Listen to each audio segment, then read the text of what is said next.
quchog'im bolam. Yo'q, kechki bo'lyapti. Katta ho'kizdek bolalarning qilayotgan ishini qara. Yo'q, boshqani uyga bor. Odamlar chaqalog'ini Mercedes olib chiqyapti, meni Spark'ga olib chiqasizlarmi? Tug'ilishimdan stress. Menga zararmi shuncha g'am tashvish? Yig'ishtir mehmon-pehmoningni. Keladi yuzimni ushaydi. Boshqa narsa ushasin.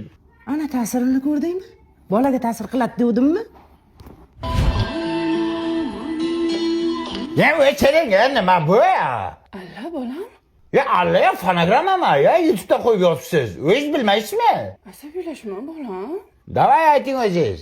Alla ayta. Ya jim savet ya ovozda ahvolni qarang. Sal tuxum yetmaydimi ovozga? Qandadan? Dada, bu yoqning o'zingiz ayting, mana ahvolni qarang. Ya onasi esa qaradalik pustoy, qorin ochman, nima yeyman dada? Nima yeyapsiz? Menga endi bitta bering. O'g'lim, senga bu mumkin emasda. Mana, sen sut ichgin bola. Yig'ishtiring ximika sutni o'zingiz ichasiz. Men onamning sutini ichaman. Ola bitta sut bering, kayf qilib ichaylik. Davay, qorin och deyapmanmi? Uxladimi? Ketdik. Ketinglar. Uxlatib ketinglar. Mana yerda onasini yemasin chillali bola bir o'zi qolyapti. Sizlar ketinglar.